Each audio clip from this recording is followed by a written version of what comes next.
Good afternoon, good evening, wherever you are joining from. Welcome to Coffee Time with Sales Table. This is a meeting and meetups with sales leaders that we've been doing for the last couple of years with Sales Table. And today we have a great friend and a guest of mine, Danny. Welcome. Hello. Yeah. Um, Danny, you and I met during the SaaStr a couple of years back. And then after that, I think, we've been pretty much, talking about the sales enablement and the whole of the real connection between the sales enablement, sales processes, training, and that has become a passionate topic for both of us. So to we will definitely dive today into some of those insights that you have.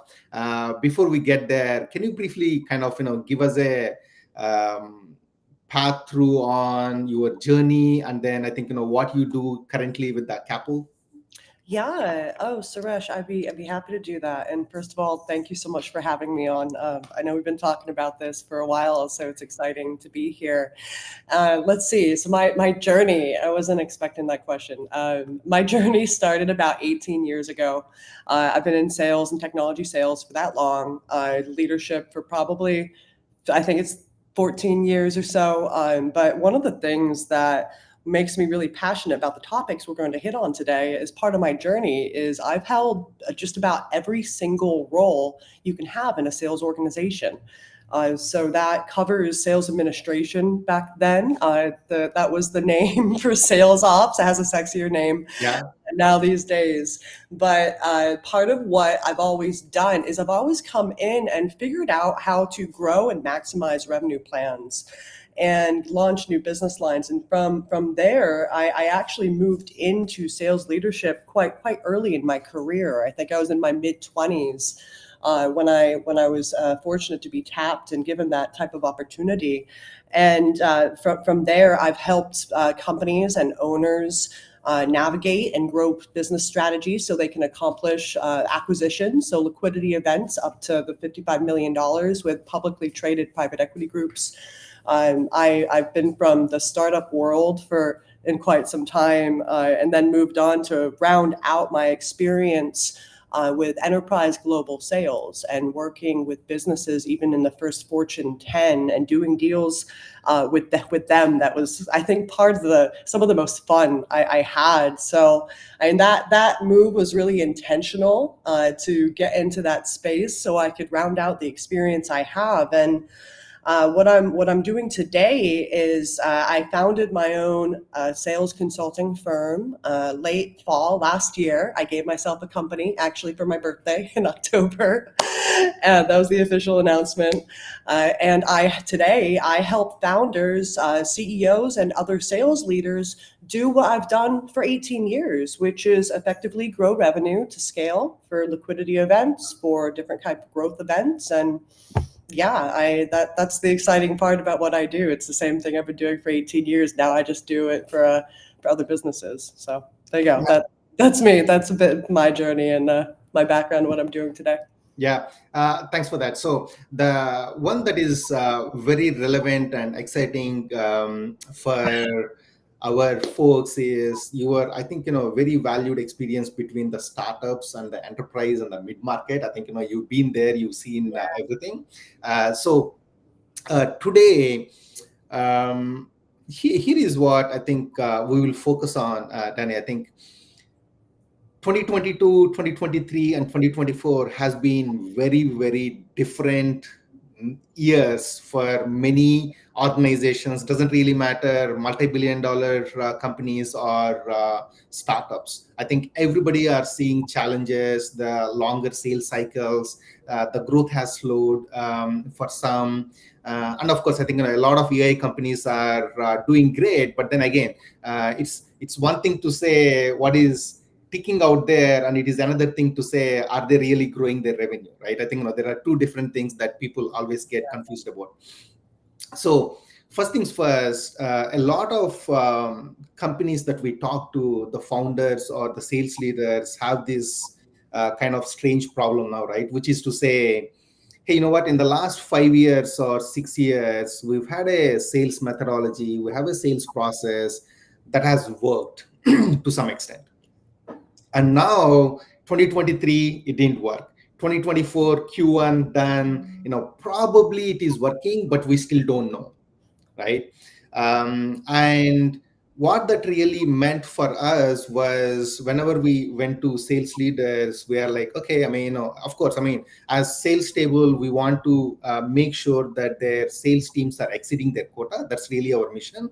But at the same time, what is it that we can help them as a 360-degree overview of really reviewing their sales teams, making sure that the sales process is working and they have the right tool set, and then making sure that the help that we provide from sales table fits in their criteria, right?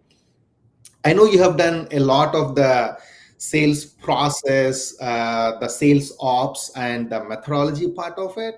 So my question to you really is to say, what does it really mean by a sales process? And why should somebody have sales process? The reason why this is a very critical question, as though for everybody, is a lot of sales reps, because they are doing great, they get promoted to AE, and then after that they get promoted to a sales manager and then director of sales. And all of a sudden you have this role and title, but unfortunately you don't have the necessary training to actually get these processes set, or to really think about which one is the right process for our organization.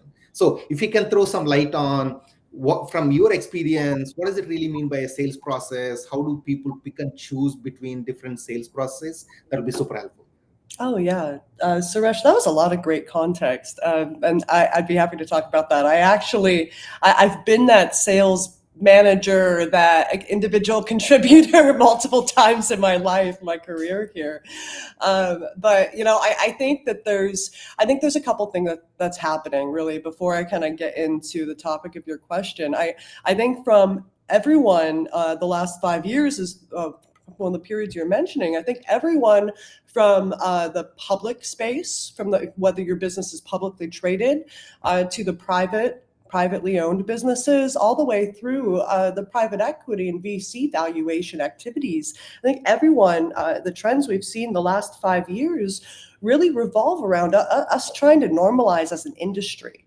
I think that's a big part of what is making these types of conversations and activities for sales leaders and sales managers so complicated right now. We have a massive amount of data that is really out of the norm of what we've experienced for years in that industry. So being able to kind of recalibrate, and this comes down to really, in my mind, getting focus on the fundamentals and assessing which part of your process actually needs that level of optimization. Because what you find is, let's say, for example, you are going through these steps and you think you have a closing issue, right? So you think you have a closing issue, and what you're really finding is when you dig into this, you don't necessarily have a closing issue. What you have is a focus on the fundamentals. And the focus on the fundamentals means when you look at some of the pieces of the sales process, I think it was Jed Blount, the person I remember from like maybe 10 years ago, from one of his books talking about this. But when you focus on the discovery piece of the sales process, if you think you have a closing issue, what's really interesting is you might think you need negotiation tactics, negotiation training.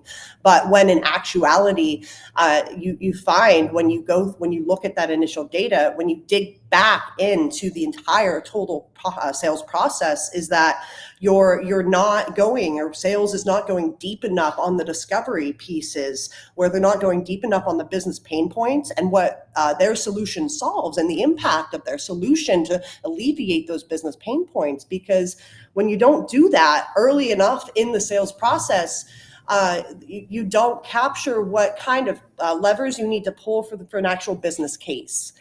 And so when you're seeing a closing issue, that actually in actuality could be rooted further upstream in this. So I actually have a slide, if you don't mind Yeah, sharing, that absolutely. talks about statistics. Let me go ahead and share my screen just real briefly, and we won't do too many slides. Don't worry. Can everyone see my? Can you see my screen? Yeah. Okay, so what you see here is that there's a combination of what our outlook needs to be as we're going through and assessing our sales process. And what we are finding is that this is a McKinsey quote. So more than 30% of sales related activities can be automated with today's technology. And being able, as a leader, going through your sales process and identifying which parts of your sales process you can truly automate without losing value, right? Without losing that type of brand value is so important. And when you go through this, you actually see that 54% of sales professionals believe the technology is a great resource. So I think it's a combination when you're going through your sales process of figuring out how to leverage workflows and automation and an AI. Really, it's going to be a major differentiator. But when you think about the other side of this, which is truly the art form of sales, is actually kind of going through, and I think that's the wrong slide, but oh no, it actually is the right slide. So when you're looking at this, what we found in some of the stats coming out is that 80% of sales and marketing teams don't review and correct their sales process. So I think there's a really big opportunity to go in and tighten on the fundamentals, because I mean, look at this. This prospecting is such a major part of the initial funnel. So yeah, there's my there's my rant on your sales process question. Yeah. So, which is basically coming back to that aspect, which is to say, data-oriented decision making is key, right? I mean, for somebody, of course, I mean, for a startup, when a founder starts, it could be 1 month, 3 months, 1 year. There may not be a lot of data for them to really look into, but Yeah. still. But when we look into the mid-market SMBs or even enterprises, I'm sure there is years or quarters of data that they can actually look into and say, how is the funnel, how are we progressing, what are the rates of the movement between the stages of the funnel. That is the data that you can absolutely look into, right? That's just the first insight. The second one, which is, I think I want to double click on what you mentioned, which is to say, a lot of sales reps fear the qualification questions, right? Because it's one of those things where if somebody is relationship oriented rep, then they're like, oh, you know what, I want to get to a next call, and which means I want to postpone those hard questions for some other day. And Yeah. the problem with that kind of mentality is you have this huge pipeline that is generated because you have that pipeline, but the closing of that pipeline is taking much longer because these people are just kicking the can down the road, and you never get to ask those questions in the fear that what if the prospect rejects, or Right. what if the prospect doesn't really have the need at this point of time, right? But that's really where I think it comes to the next point that you talked about, which is we have to, on a periodic basis, I mean, it could be every quarter for somebody, it could be every half a year for somebody, whatever that is, to review those sales data and then see what is making sense. I mean, who is performing well and not, and then really get to the next level, right? Yeah. So from the one part I want to get to is, Danny, there are so many sales processes out there, right? When I say that, I mean, we have the medpic challenger sales, and the Sandler sales. Everybody has, of course, I mean, there is merits for each and every one of them. But in your experience, how do you think about a particular methodology for sales, and how do you kind of bring something into the organization and fit the needs of your sales team and the context? Oh, great question. Um, that's interesting. You bring up all the different sales methodologies because I talked about this recently. I think on Midday Connect on their stream, and one of the things that I highlighted is all of these different sales methodologies. They really focus on the what, right? I think of them. That's how I think about them. I think of them as what frameworks, right? So just to add a couple more into the mix, you have the Miller Hyman consultative selling, you have Thomas Frazie's question-based selling, you have command of the message by force management, right? To name a couple additional ones, and Challenger, with the exception of Challenger has a bit of a different vibe to it because it's very much it's not what I would consider a consultative approach. All the other methodologies that you mentioned are really a consultative approach, which I think is what's necessary in the market, especially today with how prevalent information and competition is. And when you really go through and dig into all these different methodologies that you just talked about and the ones I added, is they're all different, but they have a common theme. They have a common theme of being focused on asking really amazing questions. Right. And I think that is a common factor that really as salespeople we need to focus on. So when you think about it, just changes about how you frame those types of questions and how you deliver your value prop. So you have Thomas Frazie's question-based selling that focuses on not only asking the initial top line question, but asking questions that go a couple different layers deeper. And they say that they're helping prospects uncover those latent needs that they didn't necessarily know they had in this conversation, but are related, and how you can work that into your advantage in the sales process. Another one that that I think is applicable is force management's command of the message, because what that does is it helps you frame those questions where you're saying, okay, well, this is what we do. This is why we do it, and here's the proof, right? It kind of serves up that type of format. So when you think about like how you can leverage these in your sales process, really it's when you take the common themes out of all of them, Right. all about the what framework on how to get there. And what I think is incomplete there is those aren't customized to your business. Right. And so if you can take one of those frameworks that works really well for your business and couple that with a really effective customized sales playbook, I really think that's where you have something you can coach to. And Suresh, when I think about a sales playbook, actually, hold on, I'm a sales playbook nerd, so I actually have something for that. When you think about a sales playbook, some of the major traits there are: can you hand it to someone? If you hire somebody tomorrow, can you hand it to a sales rep of any skill level, and can they execute on the steps to get a deal in closing position? Are the process steps repeatable? 80% of the talk tracks are the same. The answers to the questions are different, but 80% of those talk tracks and questions that open up those conversations to get those answers from businesses, those are the same. And what the value you get by bringing in one of these customized sales playbooks, and I have a link and a template I can share here just as a free giveaway, but what you find is that any manager can coach to the sales process, Right. and it helps make sales ramp predictable, and the format, right, is easy to use, because if it's not easy to use, people aren't going to do it.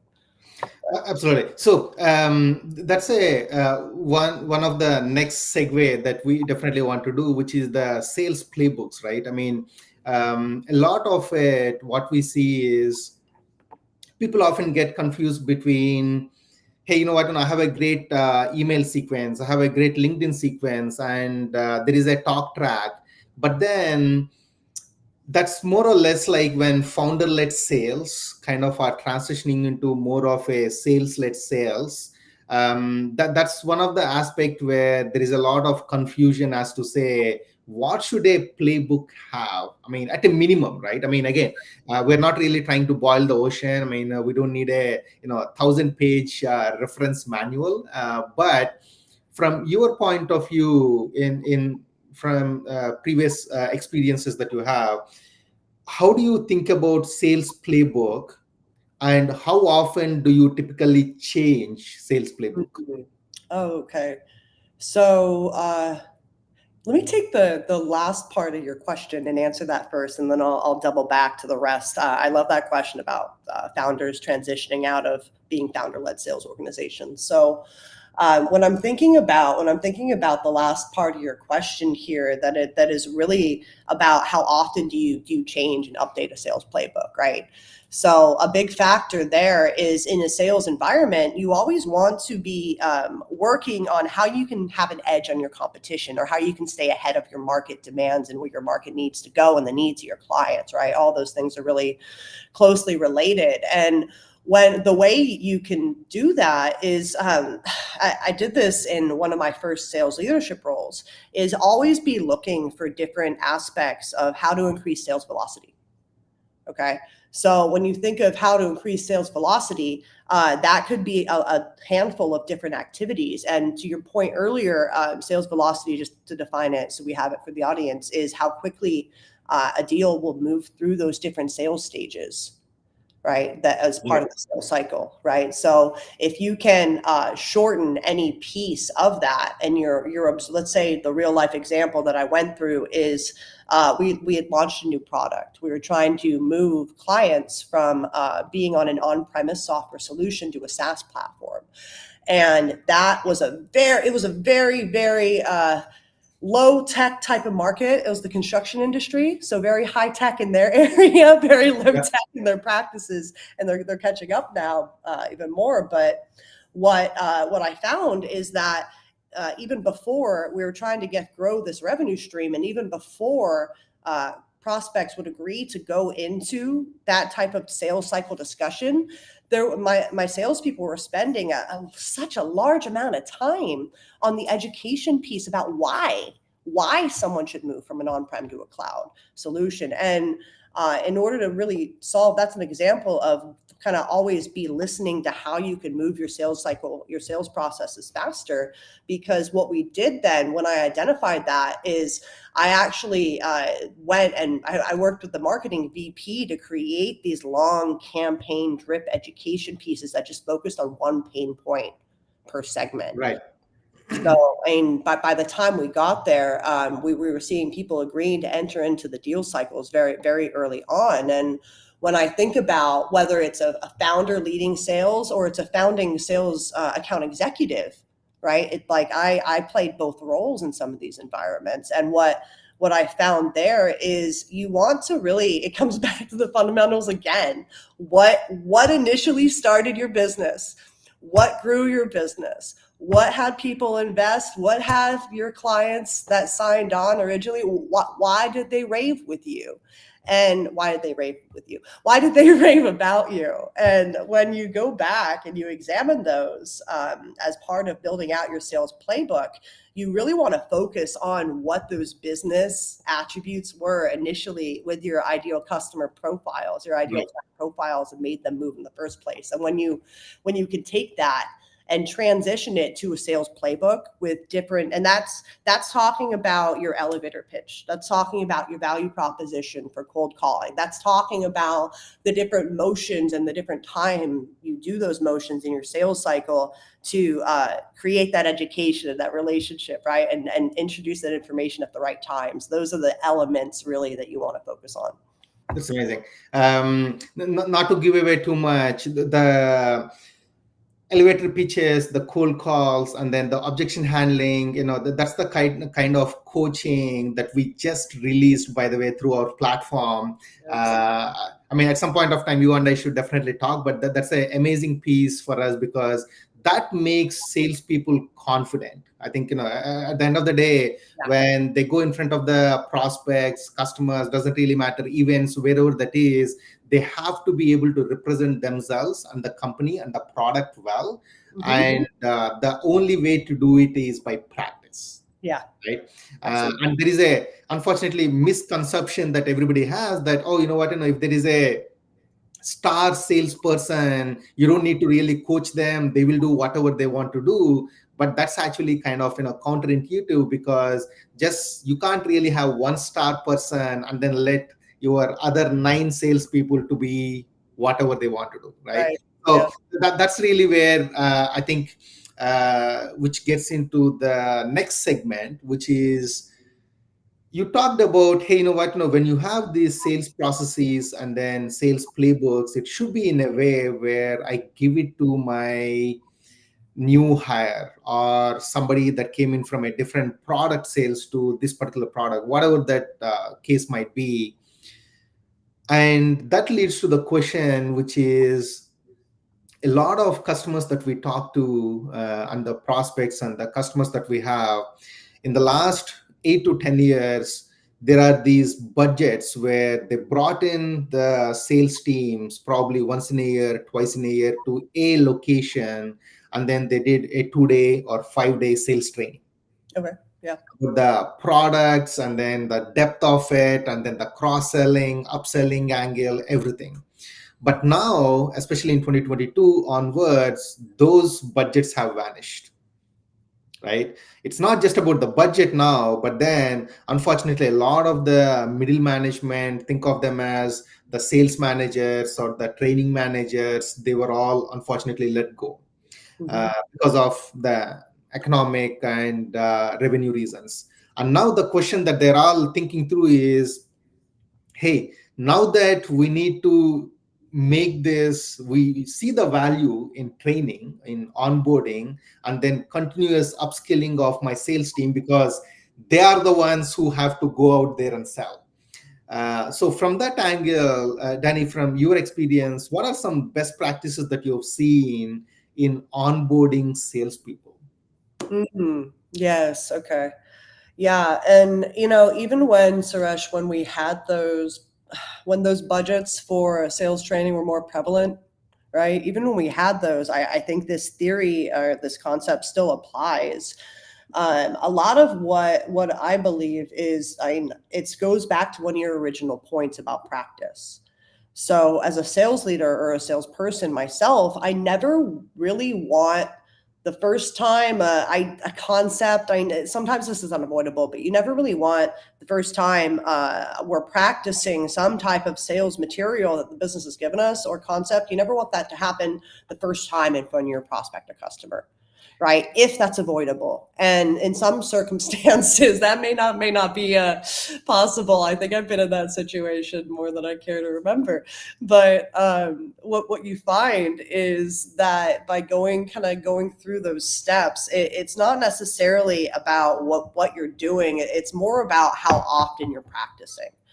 I remember somebody, a CEO I worked with, said off the cuff to me, after we had interviewed some salespeople, and we were talking about the candidates, and one of the qualities they raised, because they didn't have a sales background, the CEO didn't have a sales background, most of the folks I work with don't, and he said something like, well, they just didn't seem like they could roll with something, because even when they misspoke or they made a mistake or whatever, they couldn't brush it off. It actually caused them to hurt themselves, right? It threw them off base a little bit, off balance, and that's a very big note of not practicing your craft. Right. So when you're very comfortable with a topic, when you're very comfortable with this type of sales training, you're able, even if you make a mistake or somebody kind of makes you go out of order, you can recalibrate. And that only happens when you have regular practice.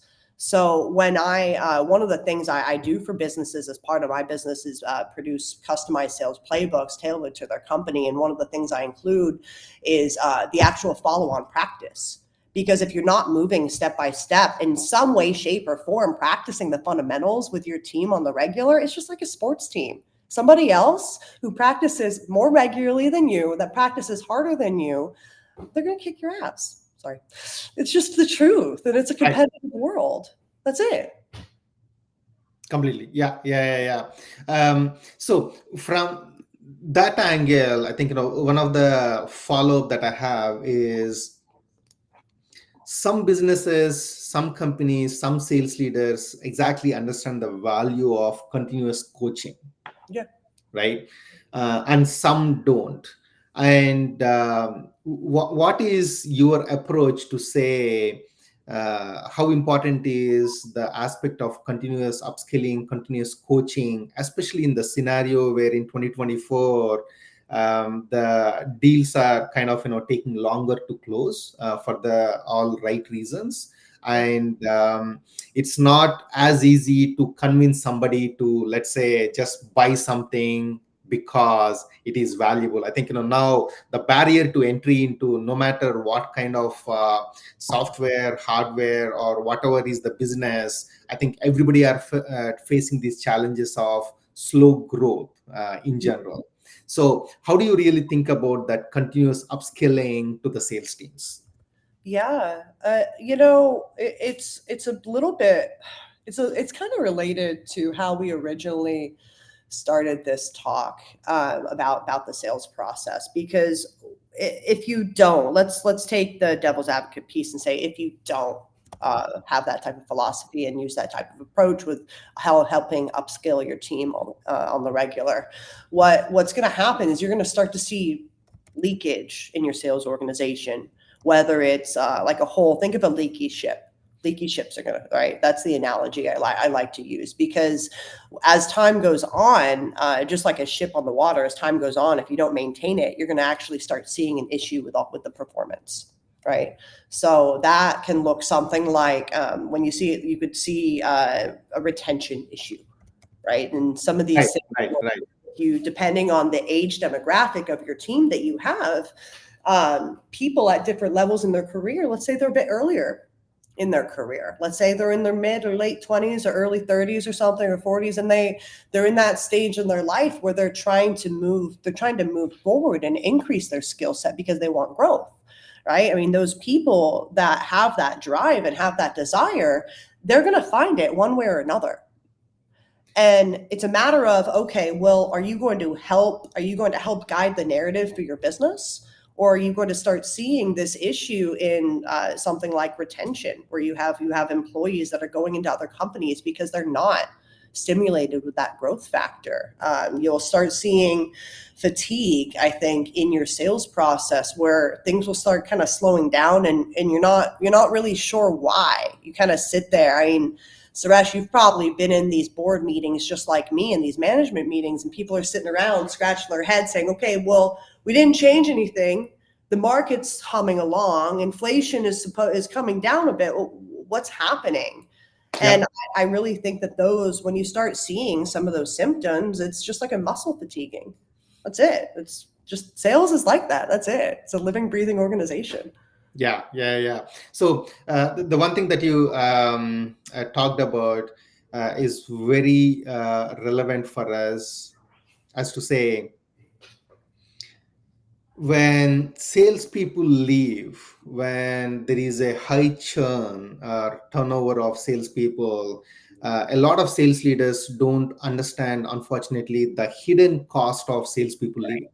Right. Right? It's Yeah. always about, yeah, okay, salespeople left. I mean, a salesperson left, so let me go redo the hiring. Okay, hiring actually costs, Yeah. right? And then hiring takes time. And then once somebody comes in, there is an average of about 4 to 5 months for somebody to get really onboarded on the sales side of it. So, which you are effectively thinking about 7 months when a salesperson leaves. You are spending all the time for the hiring, you are onboarding them, and in which case you are spending the salaries on these salespeople without actually having the revenue generated. And all this time, for the 7 months, there is no revenue generated. Yeah. Right. And that's really, I think, a huge case where we need to really put it out there for a lot of sales leaders, where, okay, I mean, if salespeople leave, I'll go bring somebody else. Yeah, sure, you can bring somebody else, but making sure that the people that you have right now, they are given the right tools to get upskilled and then really perform better, is a much better value proposition for them, rather than having the mindset of, oh, I'll put them in the PIP, they will go out, I'll bring somebody else. Yeah. Right. So from that angle, the one of the thing that I'm looking at is, when salespeople come in, typically, what would be your idea, or what you have seen in the industry, as to say, what should be a typical onboarding and training process should look like? Okay. Yeah, and so just to think about that, to quantify that, I think that the attributes of a sales and onboarding and training process are very similar across enterprise, mid-market, and SMB.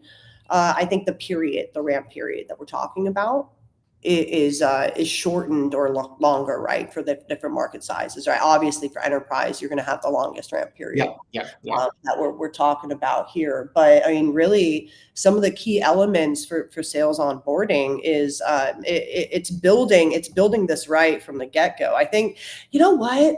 I actually was in a group session, a chapter meeting with the Sales Enablement Society with my late mentor 6 or 7 years ago now. And there was a really good example where you had a business that was scaling past this is before the gravy days of SaaS, right? You had a business scaling past how fast they could onboard reps, and they couldn't keep up. And when they positioned that question to the group got really excited and wanted to do like a live workshop of the session, which is really cool. And I can't remember the company name. It was over in Carpinteria. But the reason I'm bringing this up, Suresh, is the company Procore at the time had one of the tightest sales onboarding processes I had heard of back then. And here's kind of the elements of it, which I thought were so cool. So it was really the boot camp. First, there was a 30-day boot camp. Okay. Yeah. And before people even hit the ground, before they even came to HQ, they had a packet that was delivered to them, which was what you would consider, like in a college course, you consider prerequisite knowledge. Right? So maybe you know these things already, maybe you don't, whatever. Here's a refresher. If you do, if you don't, here's the prerequisite work that you need. And that really are things like, to make it applicable to the audience, that's industry trends. That's industry language. How do you talk like these folks that you're selling to? That's identifying and understanding your ideal client profile inside and out. Right? If we want to lean back to one of the sales methodologies we talked about, like MEDDIC, or I'm sure all of them reference this, but who's your economic buyer in that situation? Who's your common economic buyers? They could be different roles as well. And then who are your common champions? And what are the common pitfalls that you run into when trying to talk to these type of organizations? From there, the type of prerequisite work is understanding the pain points that make your business relevant and that make your solution relevant, because that's what you solve, and then understanding how you solve them.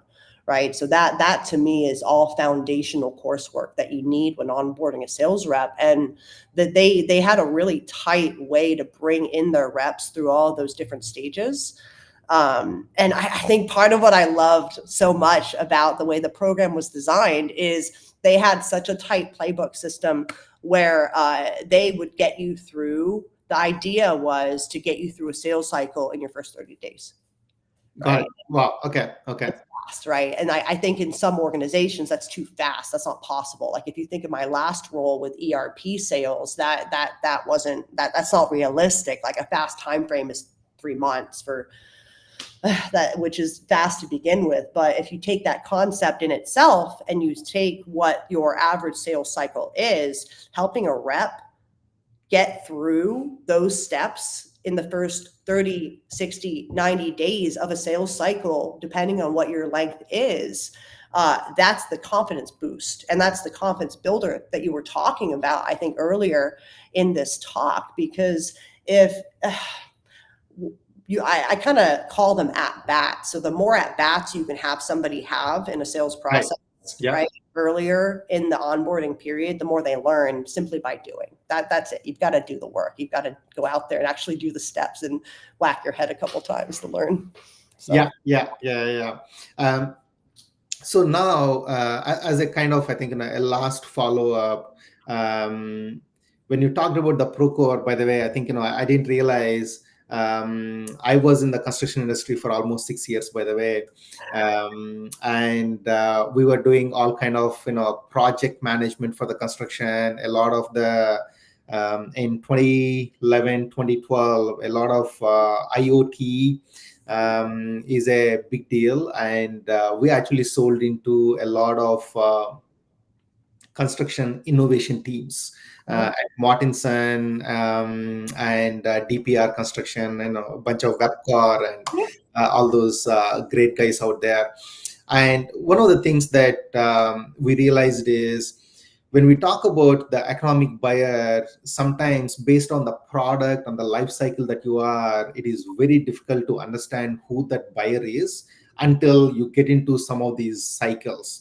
What I mean by that is, for example, we always went into the construction ops and then construction managers to actually kind of sell our technology. But then we realized that they are not the ones who are buying it. They are not the ones who are making decisions.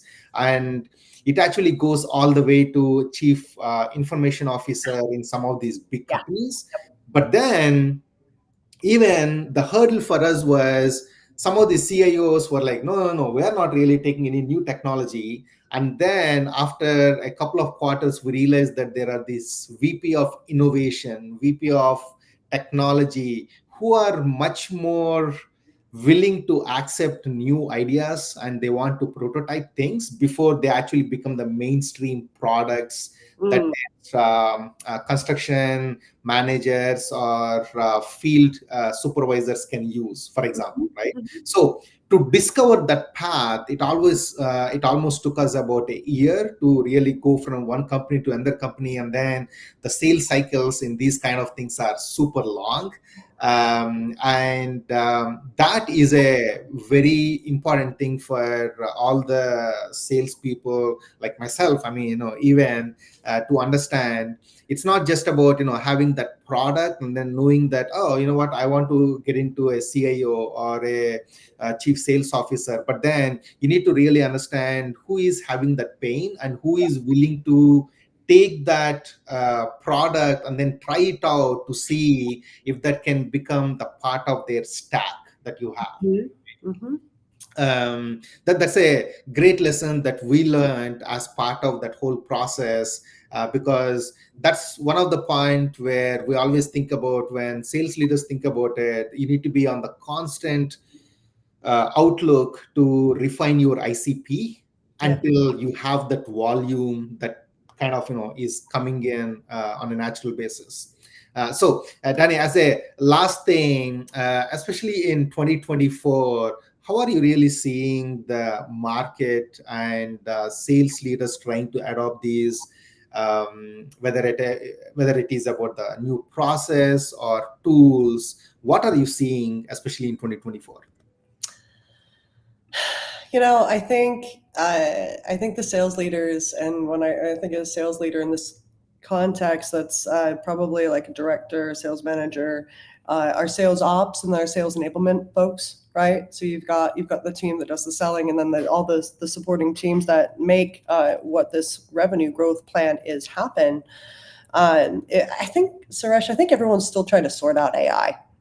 Yeah. Like, I really think that's it. And for me, with my technical sales background, I'm still trying to sort it out myself. And when I see a lot of these stats out there, one of the things that you're seeing is that like high performing sales professionals are more likely, they're 2x more likely to use AI in their selling. And that's a quote from Salesforce from surveys they've done. And the end of the day, I think everyone's really trying to figure out what that means. I mean, even on Yahoo Finance, when I watch it or have it in the background in the morning and listen to the interviews, the topic of AI is always out there, but it's never really, okay, this is what kind of AI we're using. We're using it for this problem, and this is how we're solving it, right? And this is the kind of return or the acceleration we're seeing. And I think we're still, as a community and an industry, still trying to sort out kind of how we can leverage that, whether it's